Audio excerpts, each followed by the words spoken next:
Hello friends, welcome back to info talk show. നമ്മുടെ പുതിയൊരു വീഡിയോയിലേക്ക് എല്ലാ കൂട്ടുകാർക്കും സ്വാഗതം. നമ്മളിന്ന് നോക്കാൻ പോകുന്നത് ഗാന്ധിജി ക്വിസാണ്. നമുക്കറിയാം ഒക്ടോബർ 2 ഗാന്ധി ജയന്തിയാണ്. അന്നേ ദിവസം സ്കൂളുകളിലും മറ്റും നടത്തുന്ന ക്വിസ് മത്സരത്തിൽ പങ്കെടുക്കാൻ വേണ്ടി നിങ്ങൾക്ക് തയ്യാറാവാനാണ് ഈ ഒരു വീഡിയോ ചെയ്തിരിക്കുന്നത്. ഗാന്ധിയുമായി ബന്ധപ്പെട്ട പ്രധാന ചോദ്യങ്ങളും ഉത്തരങ്ങളുമാണ് നമ്മൾ ഉൾപ്പെടുത്തിയിരിക്കുന്നത്. വീഡിയോ മുഴുവനായിട്ടും കാണുക. നിങ്ങൾക്ക് യൂസ്ഫുൾ ആയിട്ടുണ്ടെങ്കിൽ നിങ്ങളുടെ ഫ്രണ്ട്സിലേക്കും ഒന്ന് ഷെയർ ചെയ്യാൻ മറക്കരുത്. അപ്പോൾ ആദ്യമായിട്ട് ഈ ഒരു ചാനൽ കാണുന്ന കൂട്ടുകാരുണ്ടെങ്കിൽ ഇപ്പോൾ തന്നെയൊന്ന് സബ്സ്ക്രൈബും ചെയ്തോളൂ, ബെല്ലൈക്കണും എനേബിൾ ചെയ്തോളൂ. നമുക്ക് ഓരോ ചോദ്യങ്ങളായിട്ട് നോക്കാം. ഗാന്ധിജിയുടെ യഥാർത്ഥ പേര് എന്തായിരുന്നു? മോഹൻദാസ് കരംചന്ദ് ഗാന്ധി. എല്ലാവർക്കും അറിയായിരിക്കും ഗാന്ധിജിയുടെ യഥാർത്ഥ പേര് മോഹൻദാസ് കരംചന്ദ് ഗാന്ധി. ഗാന്ധിജി വിവാഹം കഴിച്ചത് എത്രാമത്തെ വയസ്സിൽ? ആരെ? ഗാന്ധിജി എത്രാമത്തെ വയസ്സിലാണ് കല്യാണം കഴിച്ചത്? ആരെയാണ് കല്യാണം കഴിച്ചത്? ഉത്തരം ഇതാണ്. ഗാന്ധിജി കല്യാണം കഴിച്ചത് കസ്തൂർബ ഗാന്ധിയാണ്. 1883 അദ്ദേഹത്തിൻ്റെ 14-ാം വയസ്സിലാണ് ഗാന്ധിജി വിവാഹിതനാകുന്നത്. ഗാന്ധിജിയെ ആദ്യമായി രാഷ്ട്രപിതാവെന്ന് വിളിച്ചതാര്? ഗാന്ധിജിയെ ആദ്യമായി രാഷ്ട്രപിതാവെന്ന് വിളിച്ചതാരാണ്? ഉത്തരം സുഭാഷ് ചന്ദ്രബോസ്. സുഭാഷ് ചന്ദ്രബോസാണ് ഗാന്ധിജിയെ ആദ്യമായിട്ട് രാഷ്ട്രപിതാവെന്ന് വിളിച്ചത്. ഗാന്ധിജിയെ മഹാത്മാ എന്ന് ആദ്യം സംബോധന ചെയ്തതാരാണ്? ഗാന്ധിജിയെ മഹാത്മാ എന്ന് ആദ്യമായിട്ട് സംബോധന ചെയ്തത് ആരാണ്? ഉത്തരം അറിയാവുന്നവരൊന്ന് കമൻറ്റ് ചെയ്യണേ. ഉത്തരം ഇതാണ്. രവീന്ദ്രനാഥ ടാഗോർ. ഗാന്ധിജിയെ മഹാത്മാ എന്ന് ആദ്യമായിട്ട് സംബോധന ചെയ്തത് രവീന്ദ്രനാഥ ടാഗോറാണ്. ഇന്ത്യയിൽ ഗാന്ധിജിയുടെ ആദ്യ സത്യാഗ്രഹ സമരം ഏതായിരുന്നു? ഇന്ത്യയിൽ ഗാന്ധിജിയുടെ ആദ്യ സത്യാഗ്രഹ സമരം ഏതായിരുന്നു? ഉത്തരം ചമ്പാരൻ സമരമാണ്. ബീഹാറിൽ നടത്തിയ ചമ്പാരൻ സമരമാണ് ഇന്ത്യയിൽ ഗാന്ധിജിയുടെ ആദ്യ സത്യാഗ്രഹ സമരം. ഗാന്ധിജിയെ അർദ്ധനഗ്നനായ ഫക്കീർ എന്ന് വിശേഷിപ്പിച്ചത് ആര്? ഗാന്ധിജിയെ അർദ്ധനഗ്നനായ ഫക്കീർ എന്ന് വിശേഷിപ്പിച്ചത് ആരാണ്? ഉത്തരം വിൻസ്റ്റൺ ചർച്ചിലാണ്. ഗാന്ധിജിയെ അർദ്ധനഗ്നനായ ഫക്കീർ എന്ന് വിശേഷിപ്പിച്ചത് ആരാണ്? Winston Churchill. സത്യത്തെ അറിയാൻ ഏറ്റവും പ്രയോജനപ്പെടുന്നത് എന്ന് ഗാന്ധിജി വിശേഷിപ്പിച്ച ഗ്രന്ഥം ഏതാണ്? സത്യത്തെ അറിയാൻ ഏറ്റവും പ്രയോജനപ്പെടുന്നത് എന്ന് ഗാന്ധിജി വിശേഷിപ്പിച്ച ഗ്രന്ഥം ഏതാണ്? ഉത്തരം ഇതാണ്. ഭഗവത്ഗീത. ഭഗവത്ഗീതയെയാണ് സത്യത്തെ അറിയാൻ ഏറ്റവും പ്രയോജനപ്പെടുന്നത് എന്ന് ഗാന്ധിജി വിശേഷിപ്പിച്ചത്.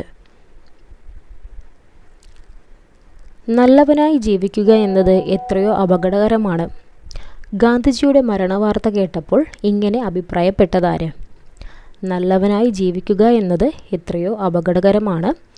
ഗാന്ധിജിയുടെ മരണവാർത്ത കേട്ടപ്പോൾ ഇങ്ങനെ അഭിപ്രായപ്പെട്ടത് ആരാണ്? ഉത്തരം ഇതാണ്. Albert Einstein. ആൽബർട്ട് ഐൻസ്റ്റീൻ ആണ് ഗാന്ധിജിയുടെ മരണവാർത്ത കേട്ടപ്പോൾ ഈ രീതിയിൽ അഭിപ്രായപ്പെട്ടത്. നല്ലവനായി ജീവിക്കുക എന്നത് എത്രയോ അപകടകരമാണ്. ഗാന്ധിജിയുടെ രാഷ്ട്രീയ ഗുരു ആരായിരുന്നു? ഗാന്ധിജിയുടെ രാഷ്ട്രീയ ഗുരു ആരായിരുന്നു? ഉത്തരം ഗോപാലകൃഷ്ണ ഗോഖലെ. ഗാന്ധിജിയുടെ രാഷ്ട്രീയ ഗുരുവാണ് ഗോപാലകൃഷ്ണ ഗോഖലെ. ഗാന്ധിജി തൻ്റെ ആത്മകഥ എഴുതിയത് എന്നാണ്? ഗാന്ധിജി തൻ്റെ ആത്മകഥ എഴുതിയത് എന്നാണ്? ഉത്തരം 1922. 1922 ജയിൽ വാസത്തിനിടയിലാണ് ഗാന്ധിജി തൻ്റെ ആത്മകഥ എഴുതുന്നത്. ഏതാണ് ഗാന്ധിജിയുടെ ആത്മകഥ? എൻ്റെ സത്യാന്വേഷണ പരീക്ഷണങ്ങൾ. എൻ്റെ സത്യാന്വേഷണ പരീക്ഷണങ്ങൾ ഗാന്ധിജി ഏത് ഭാഷയിലാണ് എഴുതിയത്? അദ്ദേഹത്തിൻ്റെ ആത്മകഥയായ എൻ്റെ സത്യാന്വേഷണ പരീക്ഷണങ്ങൾ ഗാന്ധിജി ഏത് ഭാഷയിലാണ് എഴുതിയത്? ഉത്തരം ഗുജറാത്തി. ഗുജറാത്തി ഭാഷയിലാണ് ഗാന്ധിജി തൻ്റെ ആത്മകഥ എഴുതിയിരിക്കുന്നത്. എൻ്റെ സത്യാന്വേഷണ പരീക്ഷണങ്ങൾ ആദ്യമായി പ്രസിദ്ധീകരിച്ചത് ഏതു പേരിലാണ്? എൻ്റെ സത്യാന്വേഷണ പരീക്ഷണങ്ങൾ എന്ന ഗാന്ധിയുടെ ആത്മകഥ ഏത് പേരിലാണ് ആദ്യം പ്രസിദ്ധീകരിച്ചത്? ഉത്തരം സത്യശോധിനി. സത്യശോധിനി എന്ന പേരിലാണ് ഗാന്ധിയുടെ ആത്മകഥ ആദ്യം പ്രസിദ്ധീകരിച്ചത്. ഏത് സത്യാഗ്രഹവുമായി ബന്ധപ്പെട്ടാണ് വല്ലഭായ് പട്ടേലിന് സർദാർ എന്ന പേര് കൂടി ഗാന്ധിജി നൽകിയത്? ഏത് സത്യാഗ്രഹവുമായി ബന്ധപ്പെട്ടാണ് വല്ലഭായ് പട്ടേലിന് സർദാർ എന്ന പേര് കൂടി ഗാന്ധിജി നൽകിയത്? ഉത്തരം ബർദോളി സത്യാഗ്രഹം. ബർദോളി സത്യാഗ്രഹവുമായി ബന്ധപ്പെട്ടാണ് സർദാർ വല്ലഭായ് പട്ടേലിന് സർദാർ എന്ന പേര് കൂടി ഗാന്ധിജി നൽകിയത്. ഇന്ത്യയിൽ തിരിച്ചെത്തിയ ഗാന്ധിജി ദക്ഷിണാഫ്രിക്കയെ എങ്ങനെയാണ് വിശേഷിപ്പിച്ചത്? ഇന്ത്യയിൽ തിരിച്ചെത്തിയ ഗാന്ധിജി ദക്ഷിണാഫ്രിക്കയെ എങ്ങനെയാണ് വിശേഷിപ്പിച്ചത്? ഉത്തരം രാഷ്ട്രീയ പരീക്ഷണശാല. തൻ്റെ രാഷ്ട്രീയ പരീക്ഷണശാല എന്നാണ് ദക്ഷിണാഫ്രിക്കയെ ഗാന്ധിജി വിശേഷിപ്പിച്ചത്. കസ്തൂർബ ഗാന്ധി ഏത് ജയിൽവാസത്തിനിടയിലാണ് മരിച്ചത്? കസ്തൂർബ ഗാന്ധി ഏത് ജയിൽവാസത്തിനിടയിലാണ് മരണപ്പെട്ടത്? ഉത്തരം ആഗാഖാൻ പാലസ്. ആഗാഖാൻ പാലസിലെ ജയിൽവാസത്തിനിടയിലാണ് കസ്തൂർബ ഗാന്ധി മരണപ്പെട്ടത്. നിയമലംഘന പ്രസ്ഥാനം നിർത്തിവയ്ക്കാൻ ഗാന്ധിജിയെ പ്രേരിപ്പിച്ച സംഭവം ഏതാണ്? നിയമലംഘന പ്രസ്ഥാനം നിർത്തിവയ്ക്കാൻ ഗാന്ധിജിയെ പ്രേരിപ്പിച്ച സംഭവം ഏതാണ്? ഉത്തരം ചൗരി ചൗര സംഭവം. നിയമലംഘന പ്രസ്ഥാനം നിർത്തിവെക്കാൻ ഗാന്ധിജിയെ പ്രേരിപ്പിച്ചത് ചൗരി ചൗര സംഭവമാണ്. ഗാന്ധിജിയുടെ ആദ്യ നിരാഹാര സമര കാരണം എന്തായിരുന്നു? ഗാന്ധിജിയുടെ ആദ്യ നിരാഹാര സമര കാരണം എന്തായിരുന്നു? ഉത്തരം അഹമ്മദാബാദ് മിൽ തൊഴിലാളികളുടെ അവകാശങ്ങൾക്കു വേണ്ടിയാണ് ഗാന്ധിജി ആദ്യ നിരാഹാര സമരം നടത്തിയത്. തൻ്റെ രാഷ്ട്രീയ ആശയങ്ങൾ പ്രകടിപ്പിക്കാൻ ഗാന്ധിജി ആരംഭിച്ച പത്രം ഏത്? തൻ്റെ രാഷ്ട്രീയ ആശയങ്ങൾ പ്രകടിപ്പിക്കാൻ വേണ്ടി ഗാന്ധിജി ആരംഭിച്ച പത്രം. ഉത്തരം ഇതാണ്, യങ് ഇന്ത്യ. യങ് ഇന്ത്യ ആരുടെ പത്രമാണ്? ഗാന്ധിജിയുടെ പത്രമാണ്. ദണ്ഡി യാത്രയ്ക്ക് കൂടെ പോകാൻ ഗാന്ധിജി തിരഞ്ഞെടുത്തത് എത്ര അനുയായികളെയാണ്? ദണ്ഡി യാത്രയ്ക്ക് അദ്ദേഹത്തോടൊപ്പം പോയത് എത്ര ആളുകളാണ്? ഉത്തരം 78. തൻ്റെ ദർശനങ്ങളെപ്പറ്റി ഗാന്ധിജി പുസ്തക രൂപത്തിൽ എഴുതിയ ഏക ഗ്രന്ഥം ഏതാണ്? തൻ്റെ ദർശനങ്ങളെപ്പറ്റി ഗാന്ധിജി പുസ്തക രൂപത്തിൽ എഴുതിയ ഏക ഗ്രന്ഥം. ഉത്തരം ഹിന്ദ് സ്വരാജ്. തൻ്റെ ദർശനങ്ങളെപ്പറ്റി ഗാന്ധിജി പുസ്തക രൂപത്തിൽ എഴുതിയ ഏക ഗ്രന്ഥമാണ് ഹിന്ദ് സ്വരാജ്. ഗാന്ധിജി ആദ്യമായി ജയിൽ ശിക്ഷ അനുഭവിച്ചത് എവിടെയാണ്? ഗാന്ധിജി ആദ്യമായി ജയിൽ ശിക്ഷ അനുഭവിച്ചത് എവിടെയാണ്? ഉത്തരം ജോഹന്നാസ്ബർഗിൽ.